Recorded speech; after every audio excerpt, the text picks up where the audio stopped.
Look at the keys to the game with John McMullen and, of course, Johnny Mack with us here on the Sports Bash 97.3 ESPN with a look at tonight's key game in the NFC between a pair of 4-1s, John. And let's start with this question.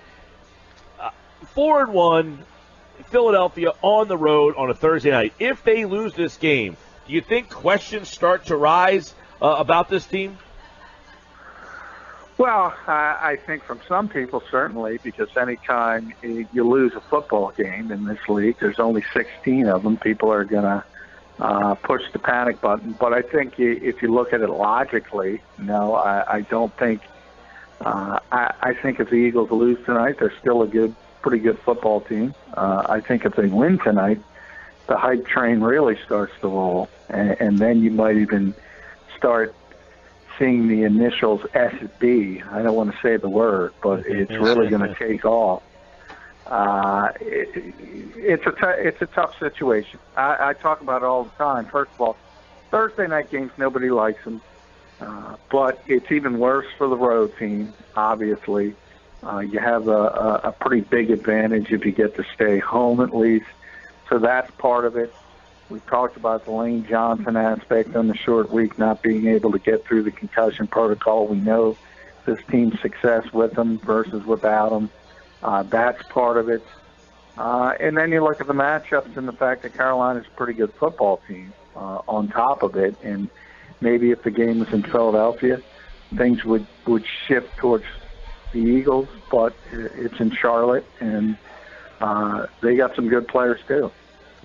Yeah, and we know we don't have the official ruling on Fletcher Cox and Wendell Smallwood at this point here. So those two answers could really be a difference maker in tonight's game.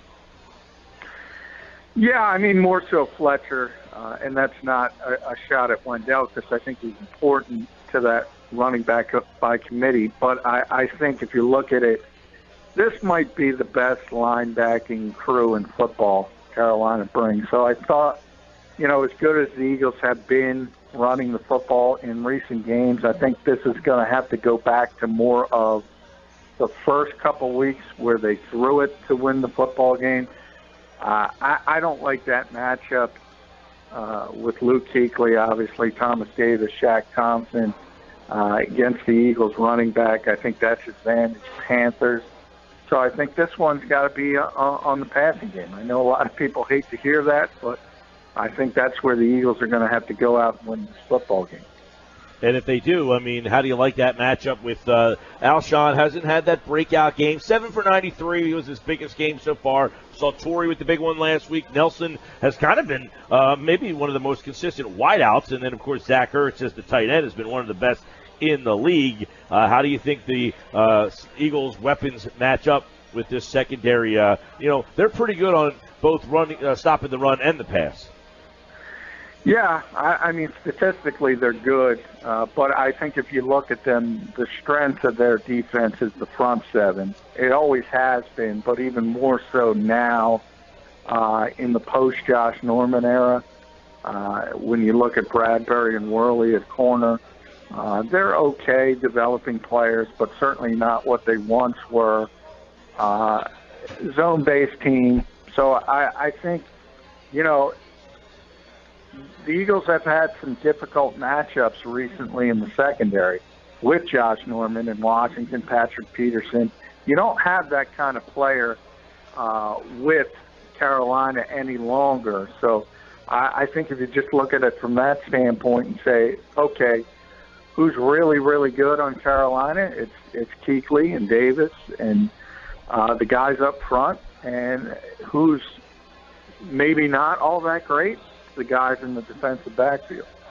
Yeah, and one guy I'm interested in tonight, John, to get your take on is Kenyon Barner. They used him more than maybe we thought they would last week, and we didn't even know if he'd be active. There was some talk that maybe they'd sign Byron Marshall, but they activated Barner. He had the punt return. But in a game like tonight, they've got very good front four and front seven, as you mentioned, with Short and Star Latulele. This could be a game where Barner has to be more of a factor catching the football. Yeah, I mean, he's going to be the guy if Wendell's not able to go as far as the third down back. Now, he's not going to have as many reps as we saw last week as Smallwood typically would in that role. But, yeah, he's the guy who can catch the football at least a little bit.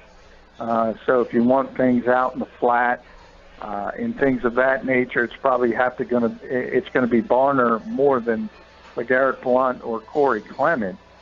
But, let's be honest. Shaq Thompson and Thomas Davis and Luke Kuechly and those guys, they play the pass well as well. So this is not a matchup where you're going to look to your running backs at full strength and say they're going to have big-time games. This is not that week. Blount is a little bit different running the football because if he gets hot, he's so big and strong that he can kind of grind it on anyone. But if you're looking to sort of spread out the Panthers with those passes in the flat or the screen game, it's probably not going to work that well. John, do you see this as another week that Zach Ertz has success and that Carson leans on him? Because Mike and I have talked about how it doesn't seem like defenses are game planning for Zach Ertz yet, and he continues to burn them. Yeah, no, I think they're game planning for Zach Ertz. I think that's just kind of how good Zach Ertz is at catching the football.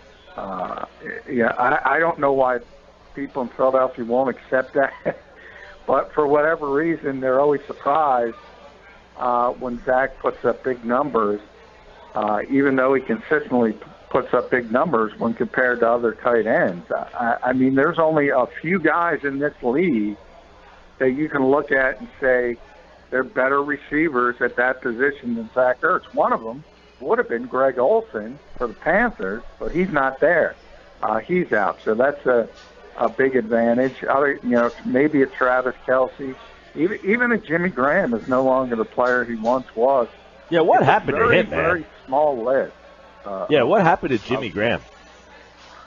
Well, I think part of it's injuries. Part of it is the fact that Seattle hasn't used him as well as New Orleans did, and the fact that they're not a passing offense, as obviously the Saints were with Drew Brees. They're not a high-volume passing offense, at least. So all of that enters into it. Still a dangerous player, but if you're going to run down the list of guys who are putting up bigger numbers than Zach Ertz, it's a very, very small list. John, did the Eagles discover something with the slant game against the Cardinals, and is that something they can use again tonight when they face the Panthers?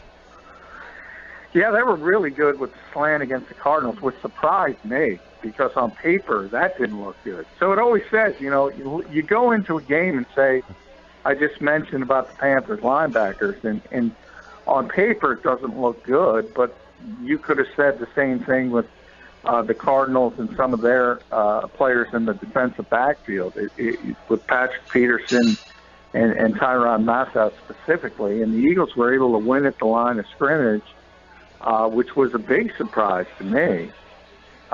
So they're playing with a lot of confidence right now.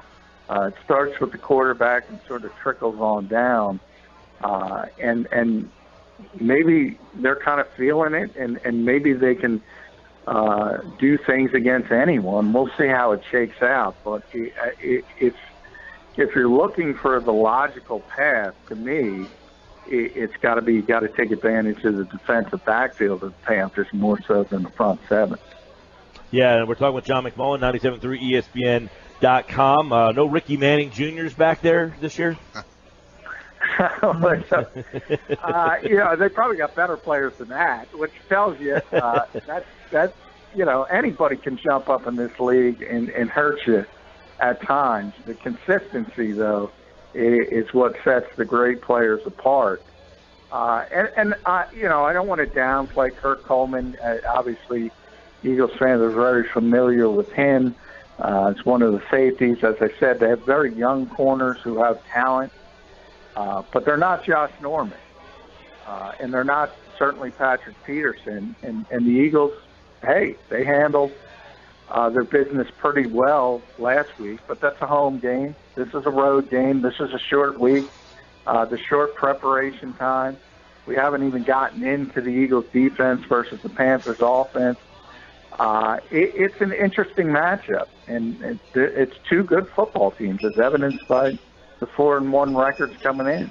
Yeah, you brought up the Eagles' defense, and I want to go that direction because Ryan Khalil, the Eagles have no Vaitai. We've touched on that. No Lane Johnson, they're going to have Vaitai. We've touched on that a lot this week, but Ryan Khalil, their center, is out. Looks like Tyler Larson, a second-year player, will play center again for them, and we'll see if Fletcher Cox plays, but Tim Jernigan, obviously a handful for guys. And, we saw in Philly how one guy could really change the dynamics of the offensive line. When Isaac Seumalo was in there, they had all sorts of issues, and it looked like the whole line was having problems when it was really one guy. You wonder if the Eagles can take advantage of the center spot with Khalil being out. Now, he's been out the last couple of weeks, and they've still been pretty good, but the Eagles have a pretty good front four. Yeah, the Eagles have obviously a very good front four, and that's one of the matchups that look good in Philadelphia's favor because Carolina's offensive line, even at full strength with Ryan Khalil, is not that good. They're another one of those teams that kind of struggles up front, specifically with Ryan's brother Matt at left tackle. They're not very good in pass protection, and obviously we've seen the Eagles been able to get a lot of pressure. Now, things slow down. They tend to slow down on the road. You tend to be a tick or so slower, so that'll help from Carolina's standpoint. You also have to be very disciplined against the Panthers because of the quarterback and his dual threat ability, and also they love to run a ton of misdirection plays similar to what Kansas City does with McCaffrey. So you got to be very careful. It's all about alignment and assignment. But as far as beating guys up front one-on-one, Eagles got a really good chance to do that. All right, John, another spot on the Eagles' defense, the secondary. Smaller guys, obviously, 6'5", couple of big receivers. Dixon is the tight end who's taking over for Olsen. Do you like that matchup? If you're a Carolina fan, do you think you'll see the big guys making some plays today? And Cam's throwing the football pretty well right now. Yeah, he has. He's really picked it up the past couple weeks. Remember, he had off-season shoulder surgery. He basically didn't have an off-season. So I think that kind of explained the slow start. And now he's sort of rounding in the form. And this is obviously a former MVP in this league. So he's really, really good. There's going to be plays. There's no doubt they're going to make plays. We've talked about the Eagles' corners many times in the past, not matching up that well, to be honest, against anyone. And in a lot of ways, I think this week is helpful because obviously the guys are big. Benjamin and Funchess, both 6'5", both really sort of hybrid wide receiver tight ends. But the guys who really concern me with the Eagles corners are the speed guys. And these aren't really speed guys. So I think in a weird way that kind of helps the Eagles. Yeah, I remember the last time these guys played, like Philly Brown was like killing the Eagles, a guy who's bouncing all over the league, guys who were kind of unheralded at the time. I think Russell Shepard had a cup of coffee with the Eagles there for a little while. So those are some of the deeper receivers on this team. But one guy we haven't got to is Christian McCaffrey here. Jonathan Stewart's the bell cow. I heard Brandon Graham talk about how it is important to really bring him down because he's kind of that bowling ball, that bigger back that can kind of just lean on you and wear a defense down. But how about McCaffrey's role tonight? I saw a play last week, John, where he lined up in the left slot and Cam started to roll out. And what McCaffrey does really well is he follows the play. So he came from the left side across the middle, and boom, there he is. So Jordan Hicks and Nigel Bradham have an interesting matchup tonight following around Christian McCaffrey. Or do you think that's the role of Jenkins? Who has an eye on McCaffrey tonight? Well, I don't know, and it's good luck to everyone, but that's each and every week. The good news is the Panthers really haven't figured out how to use him optimally just yet. But he's going to break some ankles at some point. I mean, he is just unbelievable in the open field. You're going to see a couple routes where linebackers look silly. Safeties look silly. Corners look silly. It doesn't matter. I go all the way back to the combine where one scout told me that he was the best route runner at the combine, and he's a running back. He ran better routes than receivers. And this is the guy the Eagles desperately wanted at number 14 overall. And he kind of took off in the process and became a top 10 pick. And you can imagine if the Eagles had this guy in their backfield, how good their offense might shape eventually be. That's the type of player they wanted. Ultimately, he can run the football. He can line up all over. He's going to keep getting better and better as the Panthers figure out how to use him more and more. The good news is they haven't figured it out yet. So I think there's going to be a couple plays you're going to say, wow, and maybe it's Jordan, maybe it's Nigel who looks silly, but you just got to sort of brush it off and realize that, you know, at this point he's a manufactured touch guy, and that's good because he's not going to get it 20, 25 times. Hey, instead they got that Donnell Pumphrey. Yeah, well, that's sort of why they drafted Donnell Pumphrey. It's because they wanted if he didn't mysteriously come up with an injury, do you think that maybe he would have got a shot with Sproles being out? No, I don't think he's ready to play, and that was pretty evident. The Eagles think he's got potential in the future, obviously, and they wanted to keep him around. But no, I don't think they would have put him on the field. I think he would have been behind still Barner if they went in that direction, even Byron Marshall on the practice squad. He's just not ready to play. And what I was saying, you know, they wanted sort of somebody with the same traits as Christian McCaffrey, that type of running back. But that's not a poor man's Christian McCaffrey. That's a broke man's Christian McCaffrey. Hey, John, we touched on this a little bit on Tuesday when you were talking about how the Eagles are trying to prepare for Cam Newton, saying they used the receiver, Greg Ward, to kind of simulate Cam Newton. But, I mean, it's one thing to have a guy out there and say, all right, this is who you're going to pretend to be, and you're going to emulate. It's another thing to actually go up against the guy. Can they really prepare for a guy like Cam Newton with his size and athleticism and what he's able to do? No, you can't. I mean, the guy's 6'6". They've listed him for years at 240, 245 pounds. He hasn't seen 245 in 3-4 years. He's 260 pounds. He's bigger than every linebacker in this league. He's faster. He's stronger. He's the most athletically gifted, imposing player who's ever played that position in the history of the NFL. No, you can't duplicate it. You try. I mean, Greg Ward's 5'11", 195. The reason he's not playing quarterback in this league is because he's too small. But he's got obviously similar athleticism. He can run the same types of plays, whether it's zone read stuff, design runs. You know, the good news is even though Cam is 6'6", 260, and he's the one guy who can take the punishment of running sort of design plays. Even Carolina, he's been banged up because if you continue to do it in this league, eventually you're going to get hurt. And they wanted to scale back on some of those design runs and make him more of a pocket passer to protect him, keep him healthy, increase his longevity. So that's helpful. But if it's the fourth quarter of a tight game, they're going to go back to what they do well. And if it's 4th and 1 or 4th and 2, and they need a design run from the quarterback, hey, it's tough to stop. Yeah. Hey, real quick, I got a question about the running backs, John.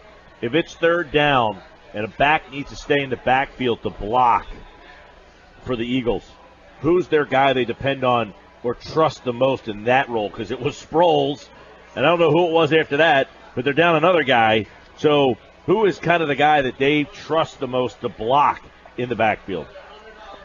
Well, it was Sproles, and it was Smallwood, and now it's Varner. I mean, and that's been one thing that didn't shape up really well after Darren's injury, but so far it hasn't really come back to haunt the Eagles at this point.